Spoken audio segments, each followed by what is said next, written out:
Welcome to Telugu focus TV. నేను మీ Srinivas Reddy. YCP అధినేత జగన్మోహన్ రెడ్డి పైన ఉండవల్లి అరుణ్ కుమార్ చేసినటువంటి కామెంట్స్ ఇప్పుడు సామాజిక మాధ్యమాల్లో బాగా వైరల్ అవుతున్నాయి.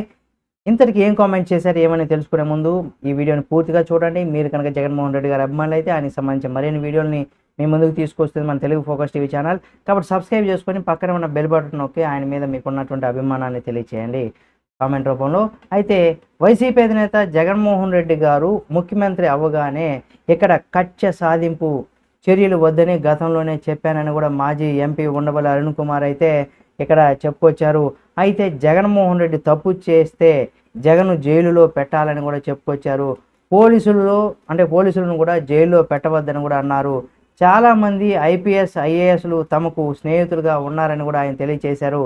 అందులో పిఎస్ఆర్ ఆంజనేయులు ఒకరని, ఆంజనేయులు జైలుకు వెళ్ళినప్పుడు చూడడానికి వెళ్ళానని కూడా చెప్పుకొచ్చారు ఉండవల్లి అరుణ్ కుమార్. ఇక్కడ డీజీ స్థాయి అధికారి జైల్లో పెట్టడం ఇది తొలిసారని కూడా ఉండవల్లి అరుణ్ కుమార్ అయితే తెలియచేశారు. ఆయన రాజమండ్రిలో తన కార్యాలయంలో ఉండవల్లి అరుణ్ కుమార్ మీడియాతో కూడా మాట్లాడారని చెప్పుకోవచ్చు. ఏపీ పునర్విభజన చెల్లదని కూడా సుప్రీంకోర్టులో పిటిషన్ వేశానని మాజీ ఎంపీ ఉండవల్లి అరుణ్ కుమార్ అయితే ఈ విషయాన్ని అయితే గుర్తు చేశారు. పిటిషన్లో మార్పు చేసి ఏపీ పునర్విభజన తప్పు అని కూడా నిర్ధారించాలని కూడా మళ్ళీ సుప్రీంకోర్టులో పిటిషన్ వేశానని తెలియచేశారు. అయితే 2014 ఫిబ్రవరి 18వ తేదీన కూడా పార్లమెంట్లో బిల్లు పాస్ కాకుండా ఏపీ విభజన చేశారని కూడా అన్నారు. కేంద్ర ప్రభుత్వం ఇప్పటి వరకు కూడా సుప్రీంకోర్టులో కౌంటర్ దాఖలు చేయలేదని కూడా తెలిపారు. ఏపీ ప్రభుత్వం ఒక సీనియర్ న్యాయవాదిని ఏర్పాటు చేసి సుప్రీంకోర్టులో కేసు ఫాలోఅప్ చేయాలని కూడా కోరారు. ఇక ఏపీ ఉప ముఖ్యమంత్రి పవన్ కళ్యాణ్ ఈ కేసులో ఒక ఆశాజ్యోతి అని కూడా మాజీ ఎంపీ ఉండవల్లి అరుణ్ కుమార్ అయితే చెప్పుకోవడం ఇక్కడ గమనార్హం చెప్పుకోవచ్చు.